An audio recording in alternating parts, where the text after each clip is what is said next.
In Antarctica, Professor Jack Hall, a paleoclimatologist, embarks on an expedition along with his two colleagues, Frank Harris and Jason Evans. The three set up camp near the Larsen Ice Shelf, which is a thick mass of floating ice attached to Antarctic land. They operate a drill and collect ice core samples for the scientific organization in the United States known as the National Oceanic and Atmospheric Administration, or NOAA. All of a sudden, the icy ground cracks, forming a gap between the Larsen Ice Shelf and their camp. They find out that the Larsen Ice Shelf is breaking away, detaching itself from the rest of the Antarctic grounds. Before the gap widens, Jack retrieves the ice core samples by jumping to the other side, almost falling to his death. Fortunately, Frank and Jason are able to help him. Later, Jack delivers his initial findings at a United Nations conference in New Delhi. In his presentation, Jack discusses that a cataclysmic climate shift or global warming happened 10,000 years ago, which turned the Earth's climate into a period of ice age for 2 centuries. Right now, the climate shift is ongoing at present. He predicts that when the climate shift worsens, it might result in a possible ice age that will again occur in the next 100 to 1,000 years. As a result, Jack reminds the listeners in the conference to not pollute the atmosphere anymore. However, Raymond Becker, the Vice President of the United States, questions Jack's presentation. Seemingly unconvinced, the Vice President claims that if they reduce the emission of greenhouse gases, it would cost the world's economy hundreds of billions of dollars. While Jack reminds him that a climate is fragile and they cannot be complacent, Vice President Becker considers the economy to be fragile as well, prioritizing it over the environment. Outside, the city of New Delhi is revealed to be experiencing the effects of global warming. The city is snowing and is currently having their coldest weather on record. Homeless people in the city are freezing to death, causing many residents to protest outside the United Nations office. A few days later, Jack wakes up in the middle of the night after receiving a phone call from Terry. Terry informs Jack about an extraordinary and disturbing finding by his research team in Scotland. He confirms that Jack's prediction is starting to happen, wherein global warming is already melting the polar ice caps in the northern parts of the Earth. As a consequence, the melting of the polar ice cap has changed the temperature of the ocean currents and disrupted the balance of saltwater and freshwater. This was detected by Terry's team in Scotland, who observed a 13-degree drop in surface temperature of the ocean currents. Jack is surprised upon hearing Terry's findings, unable to believe that his predictions are happening sooner than what he had expected. Meanwhile, little by little, cities all over the world begin to experience sudden changes in their climates. Aside from the heavy snow in New Delhi, large lumps of ice precipitate in the streets of Tokyo.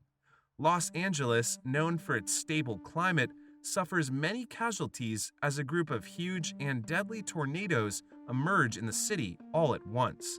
In addition, groups of birds fly away and many animals start behaving differently, as if sensing something unusual in their surroundings. Meanwhile, Jack's son, Sam, is set to fly to Manhattan, New York, to participate in an academic decathlon with his teammates Brian and Laura. Jack talks with his wife, Dr. Lucy Hall, on the phone and insists on driving their son Sam to the airport. During the drive, Jack and Sam are awkwardly silent before Jack talks to Sam about his failing grade in calculus. Jack wonders why Sam failed his subject, knowing that he is a smart and intelligent student. In response, Sam explains that his teacher accused him of cheating after he got all the test questions correct by solving mentally. Later, Sam anxiously eats throughout their team's flight to New York.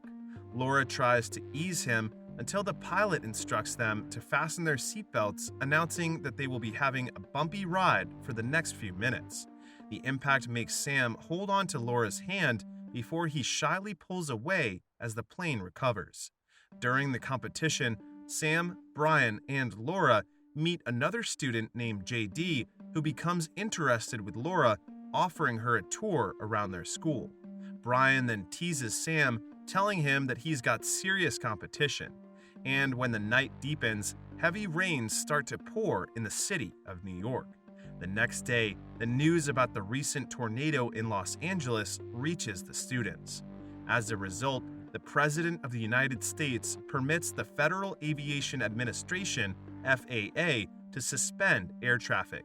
Now, no flights are available, and all participants of the Scholastic Decathlon, including Sam, are stuck in the school while waiting for the storm to pass. Inside the NOAA headquarters in Washington, D.C., Jack and the other weather experts discuss the devastating climate changes across the Earth. As they share their insights, they consider the possibility that the calamities happening are all interconnected.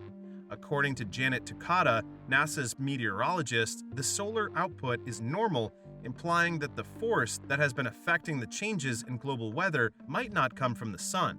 Jack then shares his previous conversation with Terry to everyone, telling them that the balance between the freshwater and saltwater has been disrupted, which causes the heavy rains and storms. Also, the climatic changes have just started and will get worse, causing everyone in the headquarters to worry.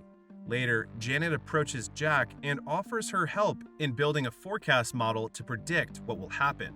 Jack, along with Janet, Frank, and Jason, gather all their data and combine it with the information from Terry. After 24 hours, they finish the forecast model, wherein they find that the climate will change even more violently over the next 6 to 8 weeks. As it turns out, Jack's prediction is happening much sooner, and his sense of urgency pushes him to alert the United States administration. The following day, Jack attempts to meet with Vice President Becker. Jack shows the forecast model they created, informing him about his prediction that a possible new ice age might come to the Earth sooner than his 100 to 1,000 years estimate. He then advises the vice president to start thinking about large-scale evacuations, particularly in the northern states, which is the most affected. However, Vice President Becker dismisses him, thinking that Jack is being too paranoid. Meanwhile, 3 helicopters are flying over the mountains of Scotland when they come across a huge buildup of cirrus clouds. Suddenly, their fuel lines freeze, causing their helicopters to crash. The soldiers inside freeze to death before they can even get out of the aircraft. Several hours later, Terry's team in Scotland detects that the temperature in the mountains has dropped to a critical level. He also shares the confidential information about the helicopters to Jack's team. In Manhattan, JD lets Lauren, Brian, and Sam stay in his apartment for the night through the stormy weather. The next day, they watch as the news reports that over half the platforms are flooded, causing service to be suspended on all trains. According to the news, the cold front from the northernmost part of the Earth is moving downward, creating an enormous storm system. Not long after, Manhattan experiences a power outage affecting JD's apartment. Amidst the storm surge, Sam, Brian, and Lauren decide to leave and get home before they get completely stuck while JD comes with them. Outside JD's residence, they find the streets already flooding but walk against the flood nonetheless. As the floodwater rapidly goes up waist high, Sam suggests that they need to go higher, leading the rest of the group to the New York Public Library. On their way to the library entrance, Laura bumps against a car and cuts her leg. She ignores the bleeding and helps a woman with her children get out of a flooding cab. Meanwhile, from outside Manhattan, the huge storm surge approaches, looking like a supersized tsunami. The storm surge passes through the Statue of Liberty and comes close to knocking it down. Slowly, the huge wall of water hits everyone on the ground, washing away all the people and vehicles on the ground. Sam sees Laura still helping the woman in the flooding cab, and he rushes toward her direction, immediately saving her. Sam, Laura, Brian, and JD barely make it through the entrance of the library, running towards the top floors. At the same time, Jack's and Terry's team continue to coordinate their data and monitor the changes in the climate. In a phone call, Jack reports that the storm's rotation is pulling cooled air from the troposphere all the way down to the ground. To make things worse, Jack's team miscalculated when they previously estimated the worsening of the climate shift to 6 to 8 weeks. It turns out that the huge storm surge hitting the planet will bring the new ice age in 7 to 10 days. Jack asks Terry to leave their office and evacuate, but it is too late for them in Scotland. Back in the New York Public Library, the huge tsunami-looking storm surge has subsided, but the heavy rains still remain. Sam, Laura, Brian, and JD seek refuge inside while the security guard brings first aid to those who are injured. Laura thanks Sam for saving her and compliments his bravery. JD notices how Sam looks at Laura, encouraging him to confess his feelings to her.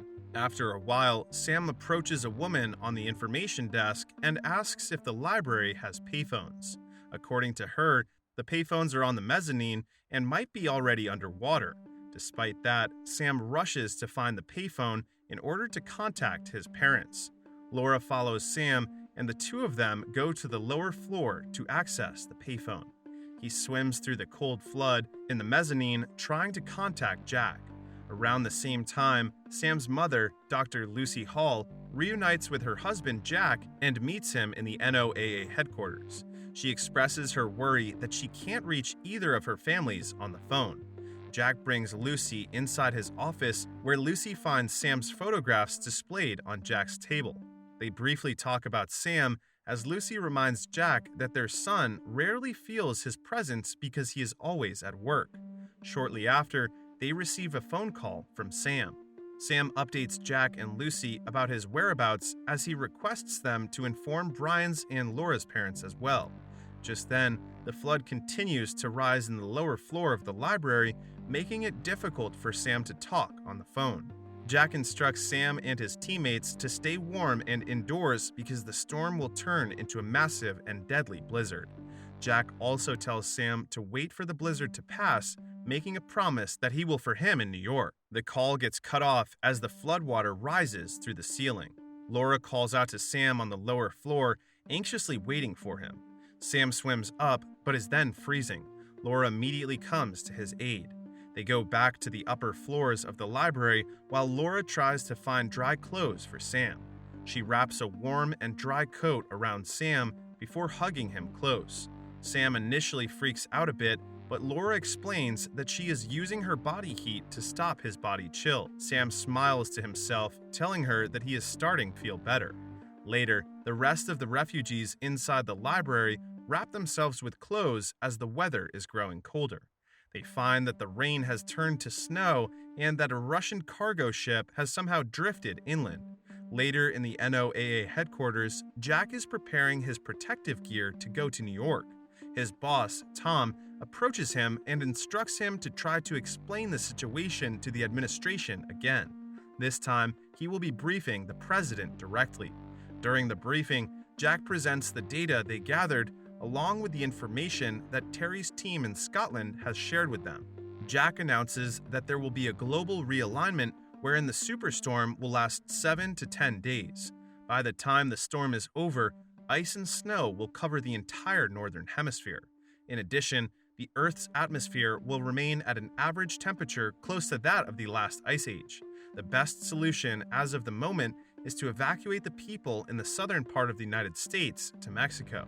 When the president asks him about the people in the northern areas, Jack answers that they can no longer evacuate because it is too late for them. The storm has hit the northern states, and the storm will kill them if they go outside. As soon as he finishes his presentation, Jack leaves to go to New York for Sam. In the meantime, the administration continues with devising their plan of action for the storm surge. Vice President Becker still doubts the claims of Jack, considering his whole solution of evacuating the entire southern states to be absurd. Also, he does not accept Jack's suggestion of abandoning the northern parts of the United States.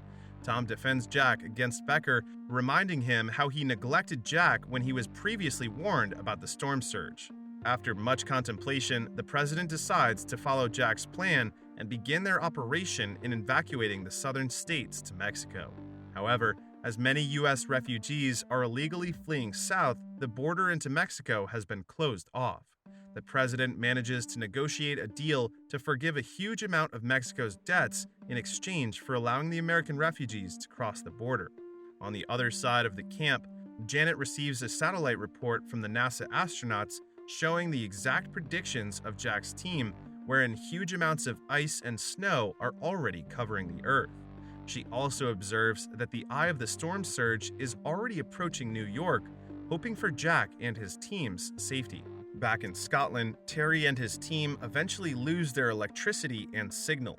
Left without any more options, the three wait out the storm while drinking a glass of scotch. Outside the NOAA headquarters, the employees and weather experts are also evacuating towards Mexico. Jack wears his cold weather gear and is about to leave in his pickup truck when Frank and Jason arrive, insisting on coming with him to New York. Meanwhile, Brian is in the middle of fixing a broken radio he found inside the New York Public Library. Just then, one of the people finds that the floodwater has turned to snow and there are people walking on it trying to leave Manhattan. Because of this, many people want to follow, thinking that it would be better to get out of the city as soon as they can before snow covers the library. Sam, on the other hand, remembers his dad's warning to stay indoors. He then speaks up, trying to warn everyone to not go outside anymore. However, only a few people listen to Sam's advice as the rest leave the library. The remaining few who stayed in the library then prepares for the approaching blizzard. One of the librarians leads Sam and the rest of the people to the room with a fireplace as they burn the books to keep themselves warm. The group also breaks into the library's vending machines for food. On the other hand, as Jack, Frank, and Jason drive through the storm, they are unable to see anything from the window, causing them to bump across a huge debris. Due to the crash, they decide to walk on their way to Manhattan. The three equip themselves with snowshoes and they tie themselves together using a rope to prevent each other from getting lost. In the middle of the expedition, Frank finds himself stepping onto fragile glass, which appears to be a rooftop of a shopping mall. The glass continues to crack under Frank, causing him to fall halfway into the building. Jason and Jack support his weight and attempt to pull him up. However, the glass under the two continues to crack. Seeing this, Frank realizes that the glass cannot hold them all. He sacrifices himself by cutting the rope that connects him and falls to his death. After the tragedy, Jack and Jason continue to hike against the blizzard. Jason is unable to endure the extremely cold weather and he collapses while walking. Two are then forced to pause and seek refuge inside an abandoned restaurant. Jack carries Jason into the restaurant's kitchen and lights up the stoves. At the same time, in the library, Laura falls sick while sitting next to the fireplace. Sam and the remaining few notice her turning pale. With the help of the librarian, they learn that Laura is under septic shock due to infection from her previous leg injury. Sam, Brian, and JD breaks into the Russian cargo ship in hopes of finding a cure for Laura.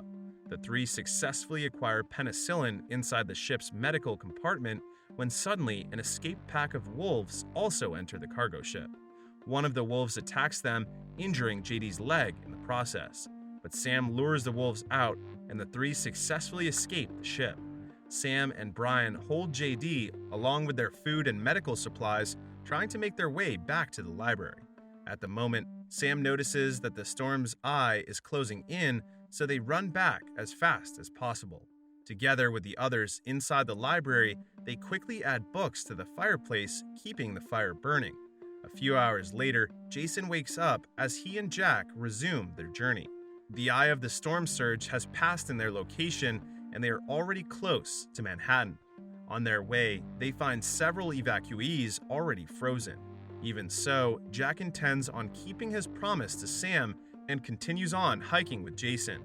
They eventually arrive in New York City, where the Statue of Liberty is buried in the snow. When they reach the library, they find it also buried deep in the snow. Jack and Jason enter the building, trying to look for Sam. Soon, they locate the door to the fireplace where Jack successfully reunites with Sam. The two hug each other in relief. By the end, it is reported by the astronauts from NASA that the storm surge has already passed. The United States military forces are now able to rescue Jack, Sam, and the remaining survivors in the northern states.